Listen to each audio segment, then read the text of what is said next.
Qanaqasiga soppa-sog' olib kelgan xotin kasal bo'ldi. Yana qayna nimadirmish? Ha bizga kasal qizni berishgan. San ajdarho san kasal qilgansan, sen ilon, chayan. San kasal qilgansan, ahmoq. 50 ga, 40 ga, 45 ga, 60 ga kirgan qayna 50 tiyillik pami yo'q, tarbiyasi yo'q, odobi yo'q.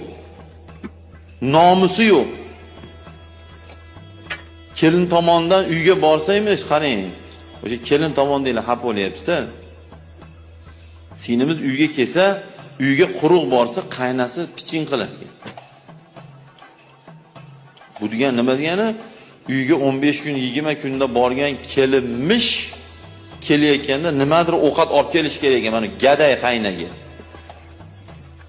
Qani shuni eri pishillab o'tirgan, do'ppisi bor eri yo'qmi? Qarayapti eri. De to'ydan keyin